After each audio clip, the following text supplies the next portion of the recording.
സംസ്ഥാനത്ത് തദ്ദേശ സ്വയംഭരണ സ്ഥാപനങ്ങളിലേക്കുള്ള തെരഞ്ഞെടുപ്പിന്റെ ഒന്നാം ഘട്ട വോട്ടെടുപ്പ് ഇന്നാണ്. തിരുവനന്തപുരം മുതൽ എറണാകുളം വരെയുള്ള 7 ജില്ലകളിലാണ് വോട്ടെടുപ്പ്. രാവിലെ 7 മുതൽ വൈകിട്ട് 6 മണി വരെയാണ് പോളിംഗിന്റെ സമയം. ത്രിതല പഞ്ചായത്തുകളും നഗരസഭകളും ഉൾപ്പെടെ 595 തദ്ദേശ സ്ഥാപനങ്ങളിലായി 11,168 വാർഡുകളിലേക്കാണ് ആദ്യഘട്ടത്തിൽ വോട്ടെടുപ്പ് നടക്കുന്നത്. അതേസമയം തന്നെ തിരുവനന്തപുരം കോർപ്പറേഷനിലെ 66-ാം വാർഡിലെ സ്വതന്ത്ര സ്ഥാനാർത്ഥി വാഹനാപകടത്തിൽ മരിച്ചതിനെ തുടർന്ന് ഇവിടെ തെരഞ്ഞെടുപ്പ് മാറ്റിവെച്ചിട്ടുണ്ട്. സമഗ്ര കവറേജുമായി നമ്മുടെ പ്രതിനിധികളെല്ലാം തയ്യാറാണ്. അതിന് തന്നെ നമ്മൾ കോട്ടയത്തിലേക്ക് പോവുകയാണ്. അവിടെ ഷിനോജ് എസ്റ്റിയുണ്ട്. ഷിനോജ്, രാഷ്ട്രീയ ആവേശം വലിയ രീതിയിൽ അലതല്ലിയ ഒരു പോളിംഗ് ആണ് ഇന്ന് നടക്കാൻ പോകുന്നത്. ഇന്ന് ജനങ്ങൾ വിധി എഴുതാൻ പോവുകയാണ്. അവിടെ മോക്ക് പോളിംഗ് ഒക്കെ എപ്പോൾ ആരംഭിക്കും? അവസാനവട്ട ഒരുക്കങ്ങളും സജ്ജീകരണങ്ങളും ഒക്കെ എങ്ങനെയാണ്?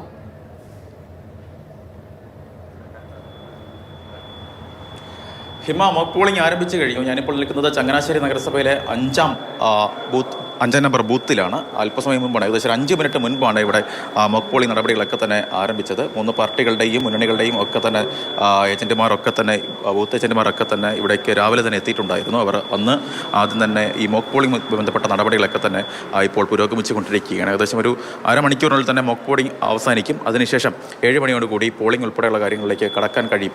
എന്തായാലും വലിയ രീതിയിൽ ആവേശം ഉണ്ടായിരുന്നു. പ്രത്യേകിച്ച് 1 മാസം നീണ്ടുനിന്ന തെരഞ്ഞെടുപ്പ് പ്രചാരണമാണ്. അതുമായി ബന്ധപ്പെട്ട് കൊട്ടിക്കലാശം മറ്റ് ജില്ലകളെ അപേക്ഷിച്ച് കോട്ടയത്ത് അല്പം കുറവായിരുന്നു. അതിൻ്റെ കളർ അല്പം കുറവായിരുന്നെങ്കിൽ കൂടി താഴെത്തട്ടിൽ അടിത്തട്ടിലൊക്കെ തന്നെ വലിയ രീതിയിൽ പ്രചാരണം ഉണ്ടായിരുന്നു. പ്രത്യേകിച്ച് കേരള കോൺഗ്രസ് എമ്മും അതിൻ്റെ കേരള കോൺഗ്രസ് മാണി വിഭാഗവും അതുപോലെ തന്നെ ജോസഫ് വിഭാഗത്തിനും ഒക്കെ തന്നെ ഈ തെരഞ്ഞെടുപ്പ് എന്ന് പറയുന്നത് അവരുടെ നിലനിൽപ്പിൻ്റെ കൂടി പ്രശ്നമാണ്. അങ്ങനെ വലിയ രീതിയിലൊരു തരത്തിലുള്ള പ്രചാരണം അടിത്തട്ടിൽ തന്നെ ഉണ്ടായിരുന്നു. എന്തായാലും കഴിഞ്ഞ തവണത്തെ പോളിംഗ് ശതമാനം എന്ന് പറയുന്നത് 2020 പോളിംഗ് ശതമാനം എന്ന് പറയുന്നത് 73ആണ്. കാരണം അന്ന് കോവിഡ് അതുമായി ബന്ധപ്പെട്ട പല കാരണങ്ങളും ഒക്കെ തന്നെ കാരണം ആ ദിവസം പോളിംഗ് ശതമാനം അല്പം കുറവുണ്ടായിരുന്നു ആ സമയത്ത് 2020. പക്ഷേ ആ പോളിംഗ് ശതമാനത്തിൽ നിന്ന് ഒരു വലിയ വർധനവ് ഇത്തവണ ഉണ്ടാകുമെന്നൊരു പ്രതീക്ഷയിൽ തന്നെയാണ് ജില്ലാ ഭരണകൂടവും സ്ഥാനാർത്ഥികളും ഒക്കെ തന്നെ ഉള്ളത്. എന്തായാലും വലിയ രീതിയിലുള്ള പ്രചരണം, ഏകദേശം 1 മാസത്തോളം നീണ്ടുന്ന പ്രചരണം, അതുമായി ബന്ധപ്പെട്ട് 16,41,249 വോട്ടർമാർ ഇന്ന് പോളിംഗ് ബൂത്തിലേക്ക് എത്തും. എന്തായാലും അതിൽ 8,56,321 സ്ത്രീ വോട്ടർമാരുണ്ട്, 7,84,842 പുരുഷ വോട്ടർമാരുണ്ട്, 13 ട്രാൻസ്ജെൻഡർ വിഭാഗത്തിലുള്ള വോട്ടർമാരുണ്ട്. ഏതായാലും കഴിഞ്ഞ തവണത്തെ 73-ൽ നിന്ന് ഒരു 77-78% ഉയർത്താൻ കഴിഞ്ഞാൽ തന്നെ അത് മുന്നണികളെ സ്ഥാനാർത്ഥികളെയൊക്കെ സംബന്ധിച്ച് വലിയൊരു നേട്ടമായി തന്നെ മാറ്റാൻ കഴിയും. എന്തായാലും കഴിഞ്ഞ തവണ 2020 കോട്ടയം എന്ന് പറയുന്നത് UDFിൻ്റെ പരമ്പരാഗത കോട്ടയം എന്ന് വിശേഷിപ്പിക്കാൻ കഴിയുമെങ്കിലും പക്ഷേ കഴിഞ്ഞ 2020 തെരഞ്ഞെടുപ്പിൽ അത് പൂർണ്ണമായി മാറി LDFിനൊപ്പം നിൽക്കുന്ന ഒരു കാഴ്ചയാണ് നമ്മൾ കണ്ടത്.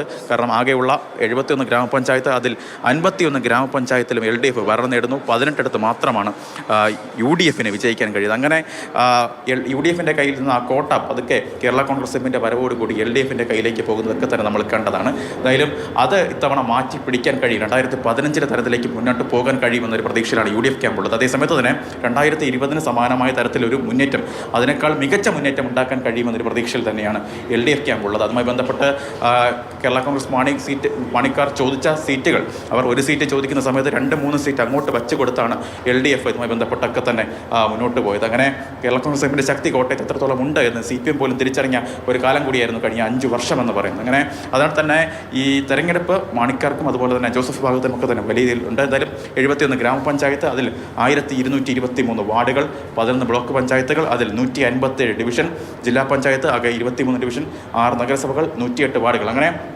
വലിയൊരു 1 മാസം നീണ്ട പ്രചരണം. ആ പ്രചരണത്തിനൊടുവിൽ വിധി എഴുതാൻ പോകുന്നു 7 ജില്ലകൾ, അതിൽ കോട്ടയം ഒരു പ്രധാനപ്പെട്ട വിധി എഴുതാൻ പോകുന്നു. എന്തായാലും ഈ തെരഞ്ഞെടുപ്പും ബന്ധപ്പെട്ട് കൃത്യമായി ഓരോ നിമിഷങ്ങളിലും എന്തൊക്കെ സംഭവിക്കുമെന്ന് സംബന്ധിച്ച് കൃത്യമായ രീതിയിൽ മാതൃഭൂമി ന്യൂസിനൊപ്പം പ്രേക്ഷകർക്കും ഉണ്ടാകും. പ്രേക്ഷകരുടെ ഇടയ്ക്ക് എന്താണ് സംഭവിക്കാൻ പോകുന്നത് സംബന്ധിച്ച് എത്ര പോളിംഗ് ശതമാനം ഉൾപ്പെടെയുള്ള കൃത്യമായ വിവരങ്ങൾ നമ്മളും എത്തിച്ചുകൊണ്ടിരിക്കും. എന്തായാലും ജില്ലയിലെ പ്രധാനപ്പെട്ട VIP വോട്ടർമാരെന്ന് പറയുന്നത്, പ്രധാനപ്പെട്ട നേതാക്കൾ എന്ന് പറയുന്നത് ചാണ്ടി ഉമ്മൻ, മന്ത്രി VN വാസവനുണ്ട്, തിരുവഞ്ചൂർ രാധാകൃഷ്ണനുണ്ട്, NSS general secretary G Sukumaran നായരുണ്ട്. നമ്മളിപ്പോൾ നിൽക്കുന്ന ബൂത്ത് എന്ന് പറയുന്നത് ചങ്ങനാശ്ശേരി നഗരസഭയിലെ 5 നമ്പർ ബൂത്താണ്.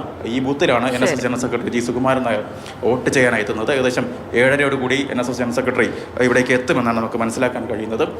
കഴിഞ്ഞ നിയമസഭാ തെരഞ്ഞെടുപ്പിൽ NSS ജനറൽ സെക്രട്ടറി നടത്തിയ പ്രതികരണമൊക്കെ തന്നെ ഈ ബൂത്തിന് മുന്നിൽ വെച്ചാണ് നടത്തിയത്. പ്രത്യേകിച്ച് ശബരിമല വിഷയവുമായി ബന്ധപ്പെട്ടൊക്കെ തന്നെ അദ്ദേഹം നടത്തിയ പോളിംഗ് ദിനത്തിൽ നടത്തിയ പ്രതികരണം, അത് ഈ ബൂത്തിന് തൊട്ട് മുൻപിലാണ് അദ്ദേഹം പ്രതികരണം നടത്തിയത്.